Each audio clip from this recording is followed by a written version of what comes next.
এবার আল্লাহ পাক রব্বুল আলামিন জানিয়ে দিলেন, ও দুনিয়ার মানুষেরা তোমরা শুনে নাও, দুনিয়ার পুরুষেরা শুনে নাও, দুনিয়ার মহিলারা তোমরা শুনে নাও, এই দুনিয়াতে মহিলাও আছে, এই দুনিয়াতেও পুরুষরা আছে।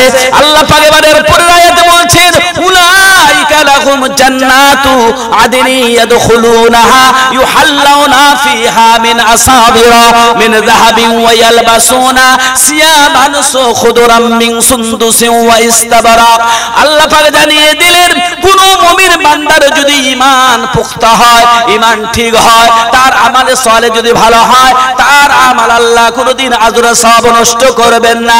আল্লাহ পাক এবারে ডাক দিয়ে বলেন, বান্দা আর বান্দি রে, তোমরা শুনে নাও, আমি আল্লাহ তোমাদেরকে এমন একটা জায়গাতে রাখবো, এমন ফুল বাগিচায় রাখবো, এমন ঘরে তোমাদেরকে রাখবো। আল্লাহ পাক তার কোরআনে বলছেন, উলাইকা লাহুম জান্নাতু আদনি ইয়াদখুলুনাহা, ওই সমস্ত মানুষদেরকে এমন ভাবে দাখিল করা হবে, এমন ভাবে প্রবেশ করা হবে, তারা ওই জান্নাতের ভিতরে ঢুকবে। জান্নাতের ভিতরে ঢোকার পরে কি হবে শুনুন, আল্লাহ পাক এবার বলছেন, ইয়াদখুলুনাহা ইউহাল্লাউনা ফিহা মিন আসাবিরা মিন যাহাব। আল্লাহ পাক বলছেন, ওই জান্নাতের ভিতরে ঢুকাইয়া আমি আল্লাহ তাদেরকে সুন্দর করে আমি সাজাবো। সুবহানাল্লাহ। কি সাজতে চান তো নাকি? জান্নাতের ভিতরে গিয়ে সাজবেন না? আল্লাহ পাক বলছেন, আমি তাদেরকে সাজাবো। মায়েদেরকে তো আরো সাজানো হবে। আপনার মেয়ের বিয়ের দিন তারিখ ঠিক হয়ে গেছে, অমুক জায়গা থেকে অমুকের বেটার সঙ্গে আপনার মেয়ের বিবাহ হবে। এবার আপনি বলুন, আপনার মেয়ের বিবাহের দিন ধার্য করেছেন, আপনি কি বাড়িতে বসে থাকবেন না দাওয়াত দিতে শুরু করবেন? কথা বলেন, দাওয়াত দিতে শুরু করবেন? মেয়ের জন্য কেনাকাটা শুরু করে দিবেন। এইদিকে ছেলের বাপ ও চাইবে যে আমার বৌমাটাকে তো সুন্দর করে সাজিয়ে গুজিয়ে আমি নিয়ে এসে আমার বাড়িতে। দেখা গেল স্বর্ণহারে কাছে চলে গেলেন, সেখানে গিয়ে 4 ভরি 5 ভরি 6 ভরি 8 ভরি এইভাবে সোনা নিয়ে সুন্দর করে এবার বৌমার বাড়িতে পাঠিয়ে দিলেন ঘটকের হাতে। এবার ঘটক নিয়ে আসলো, আসার পরে এবার সুন্দর করে তাকে স্বর্ণ দিয়ে স্বর্ণের অলংকৃত করে তাকে পরানো হলো, সুন্দর করে সাজানো হলো। কত জিনিস দিয়ে দেখবেন আমার বোনদেরকে সাজানো হয়, কত জিনিস দিয়ে। আর সাজানোর পর তাদেরকে আবার অনেক বেনারসি শাড়ি, ঢাকাইয়া শাড়ি, বিভিন্ন রকমের সুন্দর সুন্দর শাড়ি দিয়ে তাদেরকে পরানো হয়, পরাইয়ে তাদেরকে বসে রাখা হয়। দুলহা আসবে, বিয়ে হবে, বিয়ের পর তাদের রেজা কবুল হবে, রেজা কবুল হয়ে যাওয়ার পর তার বাবা মা তাকে তার হাতে তুলে দিবে এবং সে বাড়িতে নিয়ে সুন্দর করে বাসর রাতে নিয়ে যাবে। প্রিয় ভাই সাহেব, শুধু এটা দুনিয়ায় নয়, কোরআন সাক্ষী দিয়ে বলে যে এরকম সাজানো হবে, এরকম ভাবে সাজানো হবে। যদিও দুনিয়াতে পুরুষদের জন্য স্বর্ণ হারাম, শুধু সফরের জন্য 11 পর্যন্ত ব্যবহার করতে পারেন। সফরের জন্য স্বর্ণ ব্যবহার করা পুরুষের জন্য হারাম। তো ওই স্বর্ণ কাল কিয়ামতের দিন ওই বান্দা, ওই ঈমানওয়ালা বান্দা যখন জান্নাতে যাবে, জান্নাতে যাওয়ার পর আল্লাহ পাক রব্বুল আলামিন বলবেন, জান্নাতে তোমরা এসেছো, এখন অত সহজে তোমরা জান্নাতের ভিতরে তোমরা আসল জায়গাতে এখনো তোমরা যাবে না। বলে কেন যাব না আল্লাহ? বলে না, তোমাদেরকে এখনো সাজানো হয়নি। আল্লাহু আকবার, আল্লাহু আকবার, এখনো সাজানো হয়নি। বলে আপনি কি আমাদেরকে সাজাবেন? বলে হ্যাঁ, তোমাদেরকে সাজানো হবে। বলে আল্লাহ কি দিয়ে সাজানো হবে? আমাদেরকে কি দিয়ে সাজানো হবে? আল্লাহ পাক বলছেন, ইউহাল্লাউনা ফিহা মিন আসাবির মিন যাহাবিন ওয়া ইয়ালবাসুনা সিয়াবান খুদরাম মিন সুনদুসিন ওয়া ইস্তাবরা। আল্লাহ পাক জানিয়ে দিলেন, বান্দারা বান্দেরা শুনে নাও, ওই জান্নাতের ভিতরে প্রবেশ করার পর আমি আল্লাহ তোমাদেরকে স্বর্ণের দ্বারা অলঙ্কৃত করব, স্বর্ণ দিয়ে পুরা শরীরটাই আমি ভরিয়ে দিব, স্বর্ণের দ্বারা সুন্দর করে আমি আল্লাহ সাজাবো। এবার শুধু স্বর্ণ দিয়ে না রে বান্দা, স্বর্ণ দিয়ে না রে ও বান্দি, শুনে নাও, স্বর্ণের পরে আমি আল্লাহ তোমাদেরকে শাড়ি পরব, তার মানে হলো আমি তোমাদেরকে জান্নাতি পোশাক পরাবো। জান্নাতি পোশাক থাকবে, মোটা এবং পাতলা সবুজ রঙের কাপড়া তোমাদেরকে পরিধান করা হবে। ওই মোটা কাপড়া সবুজ রঙের কাপড়া পরিধান করার পর আমি আল্লাহ তোমাদেরকে ডাইরেক্ট জান্নাতের ঘরের ভিতরে নিয়ে যাব না। তোমাদের জন্য চেয়ার থাকবে, তোমাদের জন্য কুরসি থাকবে, ওই চেয়ারে গিয়ে তোমরা বসবে।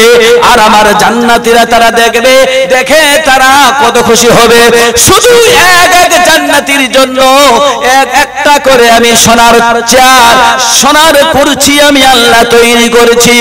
ওই স্বর্ণের রূপ নিয়ে ওই পাতলা মোটা সবুজ কাপড়া পরিধান করার পর এবার তোমরা যখন কুরসিতে বসবে, ও বান্দা বল বল, দেখতে তোকে কত সুন্দর লাগবে। ও বান্দিরে দেখ দেখ, তোকে কত সুন্দর লাগবে। বান্দিরে শুনে নাও ভালো করে, দুনিয়ার সাজসজ্জা কিছুই নয়। দুনিয়ার সাজসজ্জা হলো এটা দেখানোর জন্য তোমার কবরে যাবে, তুমি কবরে যাবে এই ভয়টা যদি তোমার দিলের ভিতরে থেকে থাকে, এত বড় সাজসজ্জা তুমি করবা না, তুমি করবা না। আমার মা বোনেরা শুনে নাও ভালো করে, আল্লাহর হাবিব সাল্লাল্লাহু আলাইহি ওয়াসাল্লাম বলেন, ও দুনিয়ার মহিলারা শুনে নাও ভালো করে, যে মহিলার ভিতরে চারটি জিনিস পাওয়া যায়, ওই মহিলারা কখনো দোজখে যাবে না, ওই মহিলারা জান্নাতের ভিতরে ঢুকে যাবে।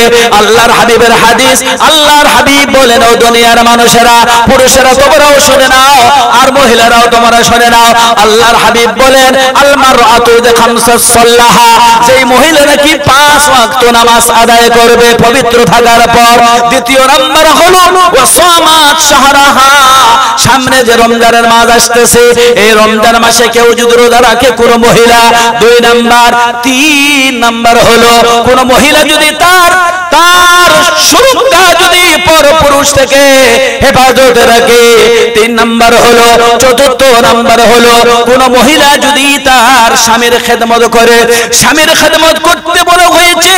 আল্লাহর হাবিব সাল্লাল্লাহু আলাইহি ওয়াসাল্লাম বলেন, ও দুনিয়ার মহিলারা, তোমরা কি আমাকে দেখো নাই, আমার কথা শোনো নাই? আমার যখন নতুন বিবাহ হলো, খাদিজার বয়স হলো 40 বছর, আর আমার বয়স হলো 25 বছর। এই 40 বছরের একজন বেওয়া, তাকে আমি শাদী করলাম, তাকে আমি বিবাহ করলাম। বিবাহ করার পর যখন আমি ঘরে উঠালাম, যখন ঘরে নিয়ে আসলাম, আল্লাহর হাবিবের বিবি হযরতে খাদিজাতুল কুবরা রাদিয়াল্লাহু তাআলা আনহা, তার চুলগুলো ছিল বড় লম্বা লম্বা চুল। এই লম্বা লম্বা চুল নিয়ে তিনি যখন বাসর ঘরে যখন ঢুকলেন, বাসর ঘরে ঢোকার হাবিবের বিবি হযরতে খাদিজাতুল কুবরা রাদিয়াল্লাহু তাআলা আনহা, তিনি চুপচাপ করে বসে আছেন। এমন সময় দয়াল মুস্তাফা সাল্লাল্লাহু আলাইহি ওয়াসাল্লাম তিনি ঘরের ভিতরে যাবে। এমন সময় দেখতেছেন ঘরের সামনে যেন একটা লোটাতে যেন পানি রাখা আছে। কে রাখলো এই পানি? এমন সময় হযরতে খাদিজাতুল কুবরা রাদিয়াল্লাহু তাআলা আনহার কাছে গিয়ে এবার যখন ঢুকলেন, ঢোকার পরে যখন দরজাখানা যখন বন্ধ করে দিলেন, হযরতে খাদিজাতুল কুবরা কান্দের বলে, ও রাসূল, ওগো আমার স্বামী গো, বহুত দিন পর আপনাকে আমি পেয়েছি। ইয়া রাসূলুল্লাহ, ইয়া হাবিবাল্লাহ, আপনি যেহেতু প্রথম ঘরে ঢুকলেন, তাহলে কি আপনি উযু তো করাই আছে? বলে হ্যাঁ, দেখো আমার পা এখন ভিজা আছে। কিতাবের ভিতরে এসেছে হযরতে খাদিজাতুল কুবরা রাদিয়াল্লাহু তাআলা আনহা এত লম্বা লম্বা চুল, ওই চুল দিয়ে আল্লাহর হাবিবের ওই পানি মুছিয়ে দিলেন। আল্লাহর হাবিব সাল্লাল্লাহু আলাইহি ওয়াসাল্লামকে বললেন, ওগো রাসূল, আমি আপনাকে এত ভালোবাসি, শেষমেশ আল্লাহর হুকুমে আপনার সঙ্গে আমার নতুন বিবাহ হয়ে গেল। ও রাসূল, ইয়া রাসূলুল্লাহ, এখন আমি কি করব শুনুন। কবিতায় বলেছেন, আল্লাহর নবী, দয়াল নবী গো, আপনি নবী আমার জীবন জীবনের জীবন। নারে তাকবীর। আপনি নবী আমার জীবনের জীবন, আপনি আমার জীবন সাথী, অন্ধকার কবরের বাতি, আপনি আমার দুই দুনিয়ার ধন, রহমতুল লিল আলামিন, আপনি উম্মতের জামিন, গুনাহগার উম্মতের আপনজন। যে দেখিল আপনার মুজিজা, ভাগ্যবতী হইল খাদিজা। যে দেখিল আপনার মুজিজা, ভাগ্যবতী হইল খাদিজা। জীবন আর যৌবন দিল মিলাইয়া।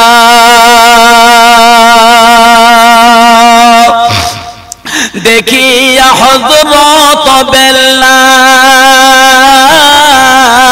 দেখিয়া হযরত বেলাল, উমাইয়ার জালাতন, নবীর কলেমা পড়ে হইল গো মুসলমান। কলেমা পড়িয়া তিনি হইল গো মুসলমান। আল্লাহর হাবিব সাল্লাল্লাহু আলাইহি ওয়াসাল্লাম বলে, ও দুনিয়ার মহিলারা তোমরা শোনো, আমি আল্লাহর হাবিব তোমাদের বলছি।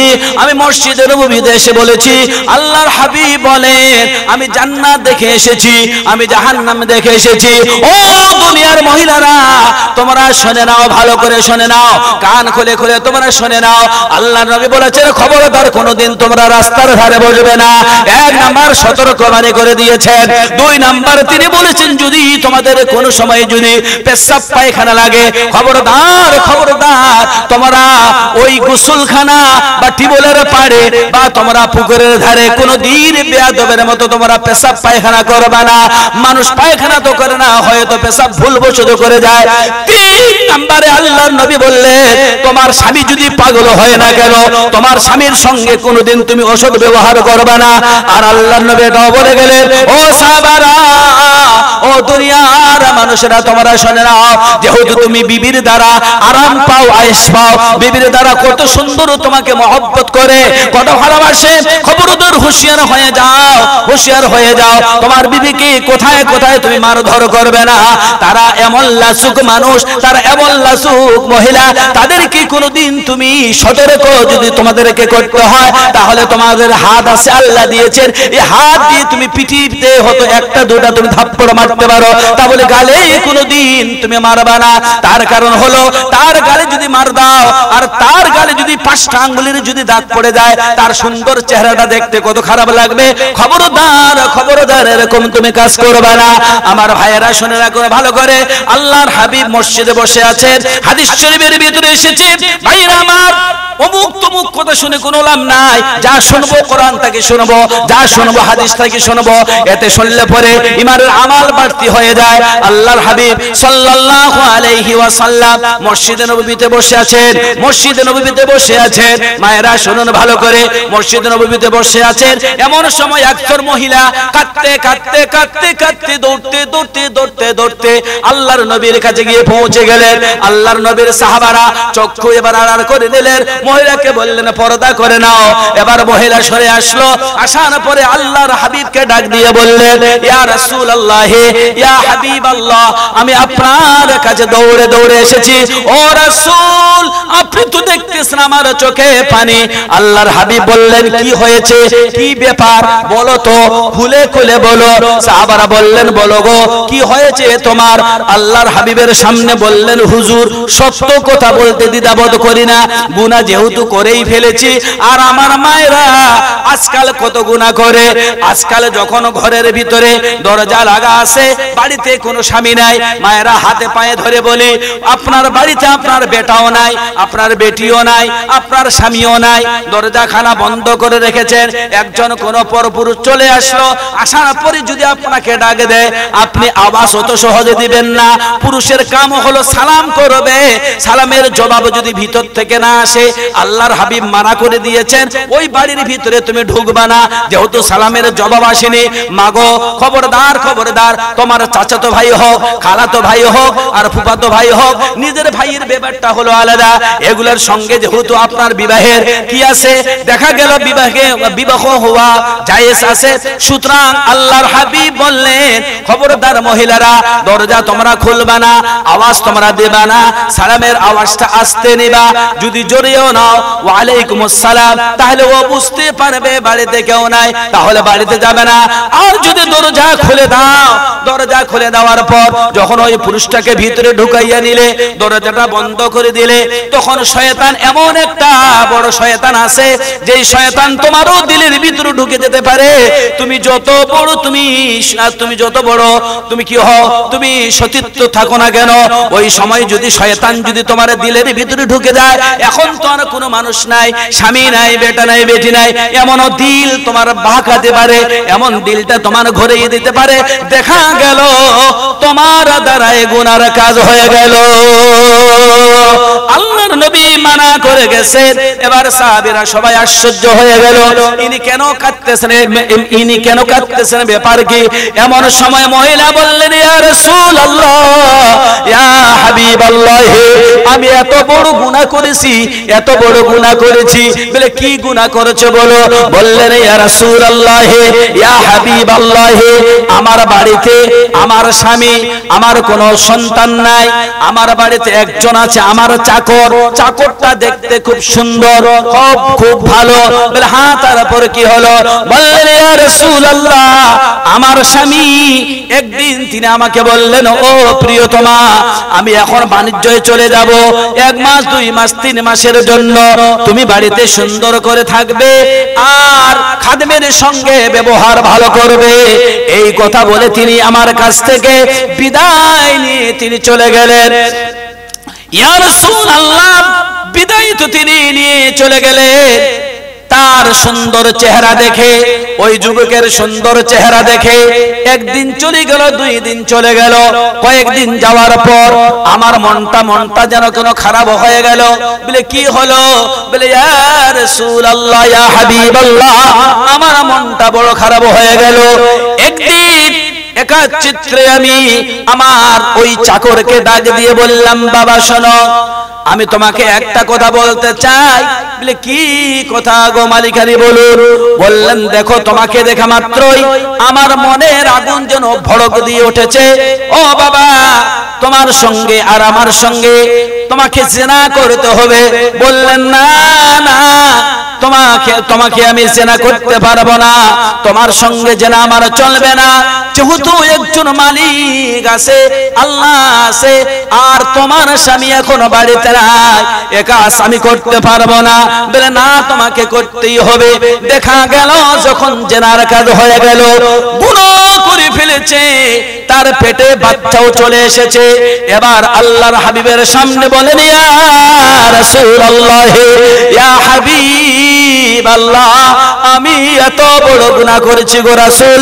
ও রাসূল, আপনি যদি আমাকে সাজা না দেন, আপনি যদি সাজার ব্যবস্থা না করেন, তাহলে আমি এমনি ভাবে থেকে যাব। কাল কিয়ামতের দিন আমি জান্নাত যেতে পারবো না, আমি জান্নাতে যেতে পারবো না, আসামির কাঠ গড়ায় আমি দাঁড়াতে হবে। আল্লাহর হাবিব বললেন, তারপরে কি হলো? বললেন, ইয়া রাসূলুল্লাহ, শুধু একটা গুনাহ করেছি, শুধু জিনা করেছি। আল্লাহর নবী বললেন, ওই জিনার দ্বারা তোমার পেটে কি কোনো বাচ্চা এসেছে? বললেন, হ্যাঁ রাসূলুল্লাহ, আমার পেটে বাচ্চা আছে। আল্লাহর নবী কত বড় বৈজ্ঞানিক মানুষ তিনি ছিলেন। আল্লাহর নবী বললেন না এখন তোমার কোনো সাজা হবে না। একটা গুনাহ করার দরুনে দৌড়ে দৌড়ে নবীর কাছে গেলেন, নবীর কাছে গিয়ে স্বীকারোক্তি করলেন, নবীকে বললেন ইয়া রাসূলুল্লাহ ইয়া হাবিবাল্লাহ, তার দ্বারা আমার পেটেও বাচ্চা এসেছে। আল্লাহর হাবিব বললেন না না এখন তোমার কোনো বিচার হবে না, কোনো বিচার হবে না। আগে যাও 10 মাস 10 দিন যখন পড়ে যাবে, যখন বাচ্চা প্রসব দিবে, বাচ্চা প্রসব দেওয়ার পর এবার ওই বাচ্চাটাকে কোলে করে তুমি আমার কাছে নিয়ে আসবে, তোমার বিচারটা করে দেওয়া হবে। আমার ভাইরা আমার বোনেরা তোমরা শুনে নাও ভালো করে। এবার সঙ্গে সঙ্গে বাড়িতে চলে আসলেন।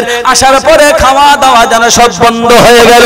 এমনি তো ডেলিভারি আছে, আর শুধু গুনাহ করেছে, ওই গুনাহ করার দরুনে আর খানাও খায় না, বন্ধ হয়ে গেল। কেমনে করে গুনাহ থেকে আমি নাজাত পাবো, কেমনে করে আমি গুনাহ থেকে নাজাত পাবো, এই বলে আর কান্দে, এই বলে আর কান্দে। আরে আমার মায়েরা কত গুনাহ করেছো রে বাপ, কত জীবনে গুনাহ করো, রাস্তা ঘাটে বসে থাকো, পরপুরুষের মুখ দেখো। আল্লাহর নবী বলেছেন আদাইসু লা ইয়াদখুলুল জান্নাহ, দায়ুস কখনো জান্নাতের ভিতরে যাবে না। কত স্বামীকে তুমি দুঃখ দিয়েছো, কত স্বামীকে তুমি কষ্ট দিয়েছো, কত স্বামীর চোখে তুমি পানি নিয়ে এসেছো, কত দুঃখ দিয়েছো। মায়েরা শুনুন, আল্লাহর হাবিব সাল্লাল্লাহু আলাইহি ওয়াসাল্লাম তিনি এবার বলেছেন যাও, বাড়িতে চলে আসলেন। খাওয়া দাওয়া সব বন্ধ। আস্তে আস্তে করে মাস চলে যায়, দিন চলে যায়, রাত আসে, রাত চলে যায়, দিন আসে, এমনি করে করে এবার যখন 10 মাস পড়ে গেল, এবার সে বাচ্চা প্রসব দিল। এবার ছেলে হোক আর মেয়ে হোক, এবার সন্তানের যখন 3 দিন 4 দিন হয়ে গেল, 3 দিন 4 দিন পর ওই সন্তানকে কোলে করে লইয়া আল্লাহর হাবিবের দরবারে চলে গেলেন। আল্লাহর হাবিবের দরবারে গিয়ে পূর্বর ভিতর থেকে বললেন ইয়া রাসূলুল্লাহ ইয়া হাবিবাল্লাহ, আমি এসেছি। বলে কে তুমি? বলে হুজুর আপনি কি জানেন না ওই যে 10 মাস 10 দিন আগে আমি এসেছিলাম, আর আমি যে আমার ঘটনাগুলো সব বলেছিলাম। ইয়া রাসূলুল্লাহ আমার সন্তান আমার কোলেই আছে। ইয়া রাসূলুল্লাহ এখন সন্তানকে আপনি নিয়ে নিন, আর আপনি আমাকে গুনার সাজা দিয়ে দিন। আল্লাহর হাবিব বললেন তোমার সন্তান হয়েছে? বলে জি হুজুর আমার সন্তান হয়েছে। বলে ঠিক আছে, এখন তোমার কোনো সাজা হবে না, একটা গুনাহ করেছে, 10 মাস 10 দিন চলে গেল। এবার আল্লাহর হাবিব বললেন এখন তোমার কোনো সাজা হবে না। বলে হুজুর ওই গুনার জন্য আমি দিন রাত শুধু কান্দি। আল্লাহর হাবিব বললেন গুনাহ যেহেতু করেছো তোমাকে কাঁদতেই হবে। এবার সঙ্গে সঙ্গে যখন চলে আসলেন, আশা আল্লাহর হাবিব বললেন এবার তুমি আসবে, যখন তোমার সন্তানটা রুটি আর শোরবা খাওয়া শুরু করবে তখন তুমি আমার কাছে একে নিয়ে আসবে। এবার দেখা গেল যখন বাড়িতে চলে আসলো, বাড়িতে আসার পর 1 দিন নয় 2 দিন নয়, 1 বছর নয় 2 বছর নয় 3 বছর পর্যন্ত 4 বছর পর্যন্ত যখন তার ছেলেটা বা মেয়েটা যখন একটু রুটি আর শোরবা যখন খাওয়া শুরু করেছে, এবার তিনি কাঁদতে কাঁদতে তার সন্তানকে সঙ্গে করে লইয়া যখন আল্লাহর হাবিবের কাছে চলে আসলেন, আল্লাহর হাবিবকে বললেন ইয়া রাসূলুল্লাহ ইয়া হাবিবাল্লাহ, ও আমার মায়ার নবী গো, ও দয়ার নবী, ও দয়ার মুস্তাফা, আমার দেখতে দেখতে 4টি বছর 5টি বছর হয়ে গেল। ও হুজুর আমি গুনাহ করার দরুনে আমি কোনো খানা খাইতে পারছি না, আমার শরীরটা যেন শুকিয়ে শুকিয়ে শেষ হয়ে যাচ্ছে। ও রাসূল আপনি আমার বিচার করুন। আল্লাহর হাবিব বললেন তোমার সন্তান কি খাওয়া শুরু করেছে? বললেন হ্যাঁ খাওয়া শুরু করেছে। বলে রুটি আর শোরবা খাওয়া শুরু করেছে। সাহাবাদেরকে বলা হলো সাহাবারা তার সন্তানটাকে আমার কাছে নিয়ে আসো। এবার তার সন্তানটাকে আনা যখন হলো, ওই সন্তানকে যখন কাছে আনা হলো, এবার সন্তানটাকে কাছে রাখলেন। রাখার পরে এবার সাহাবাদেরকে বললেন সাহাবারা যাও তোমরা কোদাল আর বেলচা উঠাও। এবার কোদাল আর বেলচা ওঠা হলো, ওই কোদাল দিয়ে এবার যখন বললেন রাস্তার চৌমাথাতে যাও তোমরা, ওখানে জমিন খোঁড়ো আর গর্ত খনন করো। এবার গর্তটা যখন খনন করা হয়ে গেল, পুরাপুরি ভাবে যখন সিনা পর্যন্ত আপনার এ পর্যন্ত যখন গর্ত যখন খনন করা হয়ে গেল, আল্লাহর হাবিব সাল্লাল্লাহু আলাইহি আলাইহি ওয়াসাল্লাম বলে গর্ত খনন করা কি শেষ হয়ে গেছে? আল্লাহর নবীর সাহাবিয়া ওই মহিলা এবার কান্দে আর বলে ইয়া রাসূলুল্লাহ ইয়া হাবিবাল্লাহ, তাহলে আপনি আমার এখনই বিচার করুন।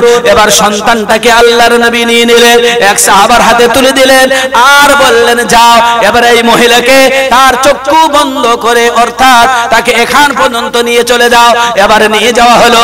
এবার নিয়ে যাওয়ার পর এবার যখন গর্তে যখন তাকে ঢাকা হলো, গর্তে যখন নিক্ষেপ করা হলো, সৌদি আরবে যখন সংসার করা হয়, কোন যদি পুরুষ হয় তাহলে কোন মহিলা হলে তাকে গর্তের ভিতরে ঢুকাইয়া তার বুক পর্যন্ত তাকে মাটি পুঁতে দেওয়া হয়। এবার কি করা হলো শুনুন, হাদিসটি শুনুন। আল্লাহর হাবিব সাল্লাল্লাহু আলাইহি ওয়াসাল্লাম অর্ডার দিলেন, হুকুম দিয়ে দিলেন, যাও যাও একেবারে গর্তে ঢুকাও। এবার গর্তে ঢুকানো হলো। আল্লাহর নবী একজন সাহাবাকে বললেন যাও তার মাথায় এবার তোমরা পাথর মারা শুরু করো। এবার যখন একজন সাহাবা গিয়ে যখন পাথর মারলো, মাথায় যখন পাথর মারলো, মাথা ফেটে যেন রক্ত ফিনকি মেরে যেন তার জামার ভিতরে পড়লো। এবার তার জামাটাকে ধরে বলছে তোমার নাপাক রক্ত আমার জামাটাকে যেন নাপাক করে দিল। ওই জামাটা নিয়ে নবীর কাছে দৌড়ে গিয়ে বললেন ইয়া রাসূলুল্লাহ ইয়া হাবিবাল্লাহ, ওই মহিলার মাথায় আমি পাথর মেরেছি আর মাথা ফেটে রক্ত এত পড়েছে আর রক্তটা ছিটকে এসে আমার জামায় পড়ে গেছে, আমার জামাটাও যেন নাপাক হয়ে গেছে। আল্লাহর হাবিব মায়ার নবী কান্দে আর বলে ওগো আর তার নাপাক নাই, নাপাক নাপাক আর বলিও না। সাহাবাদেরকে অর্ডার দেওয়া হলো, সাহাবাদেরকে হুকুম দেওয়া হলো যাও যাও এবার তার মাথায় পাথর মারো। এবার পাথর মারতে মারতে তার মাথাটা যেন চূর্ণ বিচূর্ণ হয়ে গেল, আজ থেকে জানটা চলে গেল, আজ থেকে তার মাথাটা মাটির সঙ্গে লেগে গেল। এসির সাজা একটা গুনাহ করার দরুনে দেখুন আজ কি অবস্থাটা হয়ে গেল। ওই মহিলাটা চলে গেল জান্নাতে। আর আজ আমরা সেটা করতে চাই না, আজ আমাদের মন সেটা চায় না। খাস করে মা বোনদেরকে আমি বলতে চাই, মা বোনদের এমন বদ অভ্যাস হয়ে গেছে, যখন ইচ্ছা তখনই আপনি রাস্তাঘাট আপনি দেখতে পাবেন, যখন ইচ্ছা তখনই রাস্তাঘাটে দেখতে পাবেন। আপনি তো হলেন পর্দার ভিতরের মহিলা, আপনি পর্দায় থাকবেন। আপনাকে পর্দায় থাকতে এটা বলা হয়নি আপনি যে বাজারে যাবেন না, আপনাকে নিষেধ করা হয়নি। আপনি যদি কোনো জরুরিয়াতান যদি কোনো কাজে লাগে আপনাকে বোরখা পরে আপনাকে পর্দা করে তবে আপনাকে বের হতে হবে। বুড়ি জ্ঞানে তুমি রাস্তায় তোমার চুলগুলা উলঙ্গ করে দিয়ে তুমি বসে আছো, কি বুড়ি কি যুবতী।